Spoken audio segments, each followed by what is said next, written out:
So if you go on to Boxrec, and if you look up Tyson Fury, and if you look up Deontay Wilder, the first thing you will see is that their fight has been announced on Boxrec anyway, and it is penciled in. I'm going to get it here. It is penciled in for February 22nd, 2020. Has Las Vegas, Nevada as the location. Promoted by TGB, Tom Brown Promotions, and Bob Arum and Top Rank. No mention of Frank Warren. I don't think he'll be too pleased with that. So, Boxrec penciling in this fight already, despite the fact we've had no official announcement from either man about this fight, but it's officially penciled in on Boxrec anyway. Now, Boxrec, announcing fights or, putting fights on their, kind of end before they've even been announced. Boxrec's a brilliant website. It's a fantastic website. In terms of boxing websites for just records, stuff like that, even old pictures.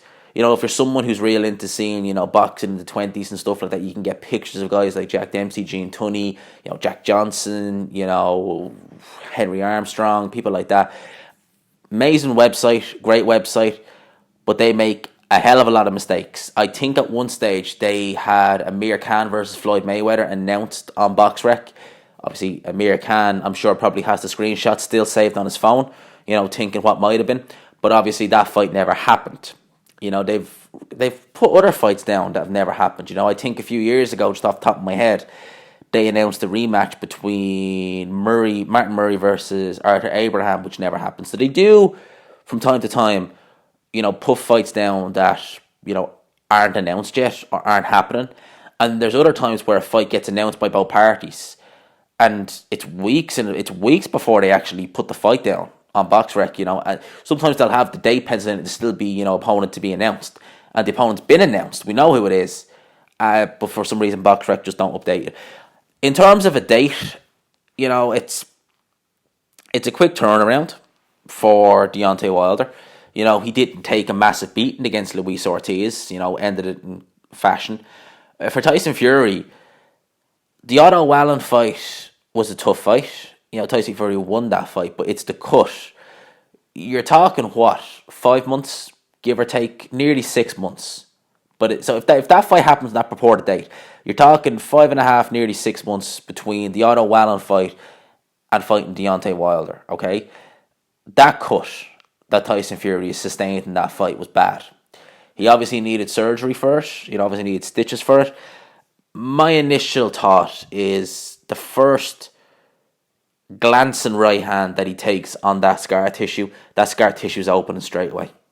Straight away. Unless things have improved in the last few years, behind the scenes that I don't know about, scar tissue reopens. It does. It reopens. If you go, and I'll give you a perfect example, go and watch this fight. It's not a great fight to watch, but just watch it for this reason, okay? Or even Google it. You can see footage of the eye in this. If you look at Vitaly Klitschko when he fought Lennox Lewis, and obviously sustained a horrific cut in his eye. I think he was even cut under the eye as well. Okay? Needed a lot of stinking, needed like 70 stitches to get that fixed. From then until he fought Kevin Johnson, he never really got hit on the eye. Took a few jabs here and there, the odd right hand or the odd left hand from Corey Sanders, but he never got hit in the eye until he fought Kevin Johnson. And Kevin Johnson, if you go watch that fight, he was landing some jabs on the eye of Vitaly Klitschko. And look at Vitaly Klitschko's eye after that fight. It's not bleeding, right? But the scar tissue is still there. You can see, under the eye where the second cut was, you can see the scar tissue was all reddened. The eye doesn't look great.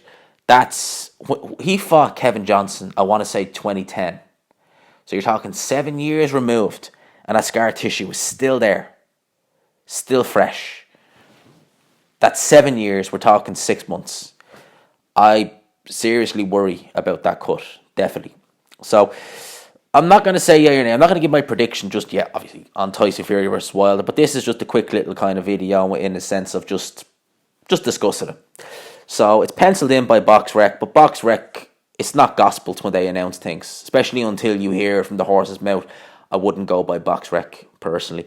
Those are my thoughts on this. Let me know what you think down below. I hope you enjoyed the video. As always, if you did, please leave a like.